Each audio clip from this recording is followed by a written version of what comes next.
Assalamualaikum semuanya. Perkenalkan, nama aku Caca. Untuk teman-teman yang baru pertama kali melihat video aku, halo, salam kenal. Oke, jadi teman-teman, di video ini aku ingin berbagi sedikit tentang pengalaman aku, mungkin pregnancy journey kali ya. Gimana sebelumnya, apa yang aku lakuin sampai akhirnya aku positif hamil gitu. Ini aku ke part pertama dulu ya, bahasnya tentang suplemen si asam folat itu sama vitamin E. Si asam folat ini tuh apa sih sebenarnya fungsinya gitu. Jadi kenapa sih seorang wanita itu perlu mengkonsumsi asam folat meskipun dia belum hamil gitu ya. Jadi asam folat ini tuh ibarat kata mempersiapkan di tubuh kita gitu loh, untuk supaya ketika suatu saat nanti ada janin di dalam tubuh kita, si wadahnya ini tuh udah siap gitu loh, udah kuat. Jadi asam folat itu sendiri itu untuk mencegah terjadinya kecacatan pada janin, terus membantu memperbanyak produksi sel darah merah gitu kan. Jadi meskipun nanti kita ke dokter kandungan atau mungkin ke bidan, itu pasti kebanyakan mereka akan ngasih solusinya tuh konsumsinya itu suplemennya si asam folat itu tadi. Meskipun sebenarnya asam folat itu bisa kita dapetin dari sayur-sayuran hijau, terus buah-buahan. Cuman kadar yang di tubuh kita perlukan itu kan besar ya. Jadi kalau kita mau cuman butuh asupannya hanya dari sayur dan buah, itu prosesnya rada ini ya, panjang. Jadi kita tuh butuh tambahan suplemen itu tadi gitu. Terus lanjut ke vitamin E. Nah, vitamin E itu apa sih sebenarnya gitu kan. Nah, si vitamin E ini sendiri itu adalah suatu kandungan vitamin yang untuk antioksidan di dalam tubuh kita gitu. Antioksidan itu ibarat kata kayak menangkal racun-racun atau radikal bebas itu yang masuk ke dalam tubuh. Mungkin dari polusi atau dari racun-racun makanan yang kita makan setiap harinya, tentu kan akan mengalami suatu pengendapan di dalam tubuh kita gitu. Jadi itu juga perlu dilakukan proses pengeluaran kan. Meskipun setiap hari kita pasti melakukan proses metabolisme tubuh, cuman dengan ada bantuan vitamin E itu akan lebih membantu gitu. Meskipun nanti teman-teman pasti bingung kan, apa sih kok vitamin E kan buat kesehatan kulit kan biasanya. Jadi tapi ya salah satu fungsinya itu juga yaitu untuk antioksidan. Jadi membantu meregenerasi sel tubuh kita juga gitu. Jadi terus menyehatkan kulit kita juga. Jadi manfaatnya banyak banget. Ya tentu dimana semua vitamin itu bagus untuk tubuh kita asalkan tidak dikonsumsi secara berlebihan gitu ya teman-teman. Oke. Jadi merek vitamin E yang aku konsumsi itu nanti ada di sini gambarnya. Tapi teman-teman nggak harus ngikutin vitamin E yang aku konsumsi juga gitu. Karena aku sharing sama teman aku yang waktu program ini hamil ini juga, dia konsumsinya ada, mungkin ya teman-teman udah sering tahu tuh Nourish E. Nourish E itu kan di pasaran banyak ya, di apotek gitu apa segala macam. Itu juga nggak apa-apa kok gitu loh. Jadi semua vitamin E boleh, itu semua kan hanya tergantung nanti di kadarnya aja, itu dia berapa gram gitu. Si asam folat sama vitamin E ini teman-teman bisa beli di e-commerce atau mau beli langsung ke apotek juga nggak apa-apa gitu ya. Nah udah, jadi yang paling penting juga teman-teman, meskipun belum hamil malah juga yang udah baru mulai menstruasi juga nggak apa-apa, ini harus banget download aplikasi namanya Flow. Dimana aplikasi ini itu sangat membantu kita ya kaum wanita untuk mencatat track record menstruasi kita. Jadi kita tuh menstru di hari apa aja, terus siklusnya tuh berapa hari, kemudian kita juga bisa mencatat tuh kayak setiap harinya. Misal hari pertama kita ngerasain apa aja nih yang di tubuh kita, misal kayak nyari perut atau nyari punggung atau apa, itu nanti ada bisa kita tulis notes-notesnya gitu. Nah terus kemudian jadi gini ya, nanti aku akan munculin si flow itu kayak gimana, jadi teman-teman bisa ngeliat lah ya bayangannya seperti apa gitu si aplikasi ini.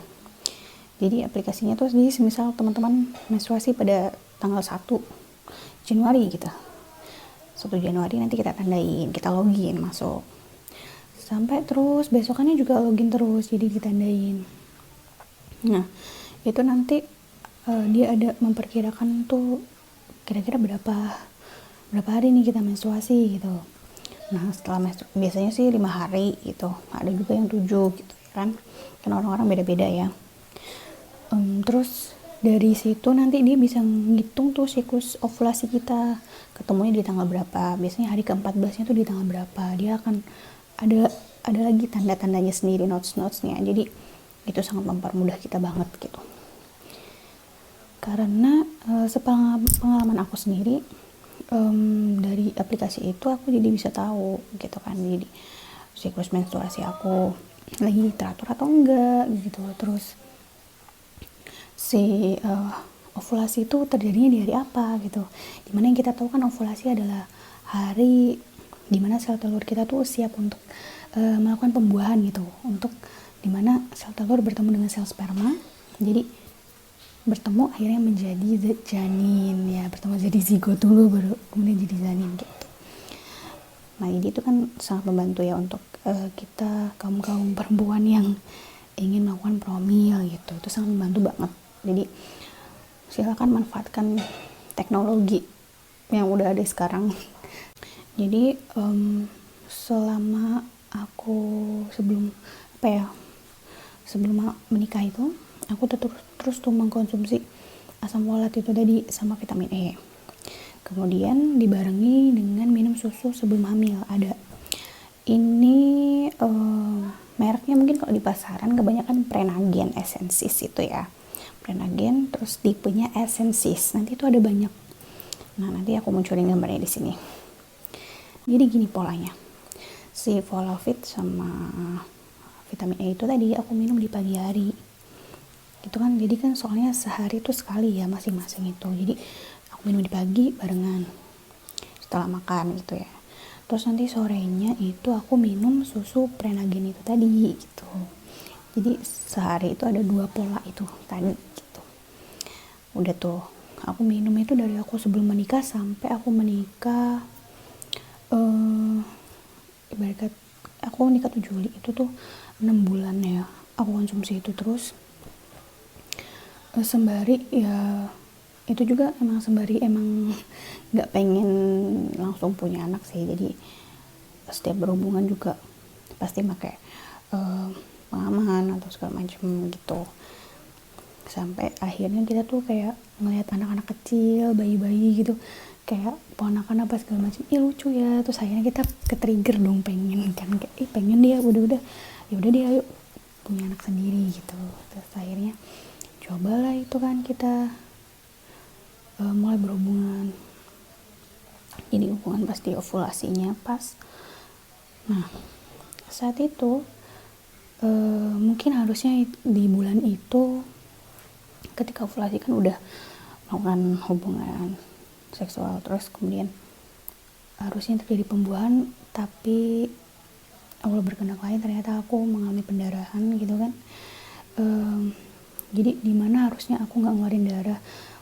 Ibarat kata kalau kita mikir udah mens ya udah dong, tapi kenapa pas di hari ini keluar darah lagi gitu kan, sedangkan aku tuh nggak pernah kayak gitu sama sekali. Terus akhirnya aku malam habis aku pendarahan itu keluar pagi, jadi kayak ibarat kata 2 hari sebelumnya aku sudah berhubungan, terus 2 hari besokannya tuh mulai tuh pendarahannya. Awalnya tuh sebenarnya dikit, nggak banyak, kayak ngeflek doang gitu.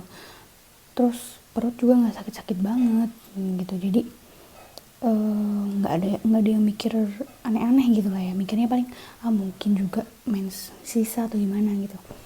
Cuman pas aku bawa kerja seharian, kok perut sakit, terus pendarahannya makin banyak, ini juga lebih banyak dari aku mens biasanya sih gitu kalau hari-hari pertama gitu. Terus akhirnya pas di USG sama dokternya bilang, oh ini harusnya fase ovulasi ininya, tapi kok ada pendarahan di sini, kenapa gitu. Terus aku udah kayak mikir aneh-aneh nih, wah jangan-jangan kayak keguguran nih atau segala macam, gak jadi gitu jadinya. Terus akhirnya sama dokternya dikasih konsumsi vitaminnya tuh asam folat itu yang 1000 mikrogram, itu langsung yang legit langsung tinggi ini kandungannya 1000. Terus sama mungkin nih ya apa ya dulu satunya tuh penguat kandungan lah pokoknya, itu kayaknya microgress deh, kayaknya microgress itu udah tahu konsumsi sama dokternya. Itu sih diresepin untuk seminggu ya, tapi sama dokternya dibilang kalau selama 3 hari masih tetap pendarahannya balik lagi gitu, kita kontrol kan. Nah selama 3 hari tuh masih pendarahannya dan banyak, tetap banyak banget. Di situ aku udah pasrah, udah yang kayak oh ya udahlah gitu, nggak apa-apa gitu, udah mencoba meyakinkan diri aja, emang belum waktunya aja gitu, nggak apa-apa gitu. Ya udah aku tetap konsumsi si vitaminnya itu tadi sampai akhirnya bener-bener darahnya stop itu hari ke-7 hari ke-8 lah gitu. Itu ibarat kata gini ya, 5 hari terus itu darahnya kayak keluar banyak banget, padahal aku mens sebelumnya tuh nggak pernah kayak gitu, tapi ini yang kali ini tuh benar-benar banyak banget. Terus 3 hari terakhirnya tuh kayak cuman ya sisa sedikitnya itu aja. Udah akhirnya setelah itu aku udah mulai ini dong, itu aku nggak kembali lagi ke dokternya ya. Terus aku udah mulai mikir sendiri gimana nih caranya supaya apa ya bisa fit lagi gitu lah, biar kata rahimnya itu. Akhirnya aku mulai searching lagi, ada ini informasi tentang madu amils. Nah terus aku baca-baca si madu amils ini kan kandungannya herbal ya, ada dimana kandungannya kunyit, terus ada daun pegagan, terus dan lain-lain ya. Nanti teman-teman bisa baca sendiri, ada komposisinya. Jadi si madu amils ini aku konsumsi kurang lebih selama 1 bulan sama suami aku. Itu dengan polanya itu 2 kali sehari. Jadi di pagi kita minum 2 sendok, terus di sore juga 2 sendok gitu. Jadi selama aku konsumsi madu amil ini aku nggak dibarengi dengan minum vitamin lain kayak asam folat, vitamin E itu semua aku stop dulu. Jadi fokus sama madu amil ini doang gitu loh. Aku juga pengen tahu khasiatnya gimana nih gitu, beneran manjur atau enggak gitu kan. Yaudah kurang lebih sebulan itu minum, terus sampai akhirnya kan di fase menstruasi berikutnya itu aku akhirnya mens lagi gitu loh. Jadi tanggalnya itu semisal yang pendarahan kemarin itu tanggal 10 gitu, jadi di siklus 31 harian lagi berarti tanggal 10-an lagi tuh depannya aku mulai menstruasi gitu. Nah setelah itu akhirnya aku sama suami kan cobalah nanti kita berhubungan pas di fase ovulasinya gitu. Udah setelah itu di ovulasi kita tunggu lagi kan bulan depannya lagi apakah terjadi pembuahan atau tidak gitu. Nah selama udah aku harusnya nunggu tuh waktunya mens tuh, kok nggak mens ya gitu. Aku takut yang maksudnya efek dari pendarahan itu masih ada atau gimana gitu kan. Ya udahlah aku tunggu aja dulu, sabar gitu. Padahal tuh di badan aku udah benar-benar yang ngerasa kayak payudara udah mulai sakit, terus kayak badan itu udah mulai sakit-sakit gitu kan. Pasti teman-teman ngerasain kayak gitulah perubahan fisiknya kalau udah mau mulai datang bulan kan gitu, udah sakit-sakit tapi kok nggak mens nih, kenapa gitu. Terus akhirnya udahlah aku iseng banget, aku kan punya stok test pack banyak kan, jadi kayak udah aku iseng banget coba itu habis pulang kerja, bener-bener aja nyoba pipis, terus habis itu taruh di wadah, terus celupin test pack, terus kayak ngeliat hasilnya tuh bener-bener ternyata garis 2 gitu kan. Terus aku kayak ini beneran nih gitu. Terus aku fotoin, terus aku tanya ke teman aku yang bidan gitu, ini beneran gak ya gitu. Ya bener lah, soalnya ya tapi coba aja lagi deh nanti gitu. Terus aku coba lagi, ya hasilnya masih sama gitu dengan sampel pipis yang berbeda ya. Terus akhirnya besokan paginya aku coba lagi, terus itu masih beneran, masih garis 2. Terus aku yang kayak nggak mau yang udah sesumbar dulu dong, kayak ya udah aku tahan dulu gitu. Aku nggak bilang suami aku nggak bilang keluarga aku, papa mama aku nggak aku bilangin. Jadi aku masih nge-keep sendiri. Aku cuma bilang ke teman-teman deket aku aja yang tahu tentang hal itu gitu lah. Terus ya udahlah, aku besokan pagi tes lagi, itu kan masih positif tuh. Akhirnya aku decided untuk nunggu semingguan lagi, aku bakal ke dokter kandungan untuk USG gitu. Terus udah tuh hari Sabtu gitu aku datang ke dokternya, USG transvaginal kan, kan lebih disarankan kalau baru-baru hamil gitu ya. Setelah positif itu pasti kebanyakan dokter akan nyaraninnya ke transvaginal karena akan jauh lebih terlihat gitu jangkauannya. Mau USG perut juga sebenarnya bisa, cuman jauh lebih detailnya tuh transvaginal gitu. Aku juga baca-baca dulu kan sebelum USG itu, terus juga kebanyakan ya lebih menyarankan untuk transvaginal gitu. Jadi USG-nya itu dimasukin melalui vagina kita gitu. Nah yaudah, terus ternyata dicek kan waktu USG, oh udah ada kantung kehamilannya bu gitu. Jadi ya udah, berarti udah kebentuk. Biasanya tuh ada nih orang yang udah baru dinyatakan positif, terus pas cek ke USG tuh kantong kehamilan tuh belum muncul gitu. Jadi masih nunggu lagi 2 minggu lagi balik lagi ke dokternya. Nah saat itu aku alhamdulillahnya udah ada si kantong kehamilannya. Jadi itu kurang lebih 2 mingguan lah umurnya ini si kandungannya gitu. Terus ya udah deh, akhirnya setelah itu baru aku memutuskan untuk ngasih tahu suami sama keluarga. Oke, jadi sekian cerita singkat aku tentang dunia perhamilan. Nanti mungkin akan ada next video tentang pengalaman apa ya yang aku rasain selama kehamilan di trimester 1, 2, 3 gitu ya. Biar gak terlalu panjang-panjang, mungkin nanti kita bagi part-part aja lah biar lebih singkat gitu.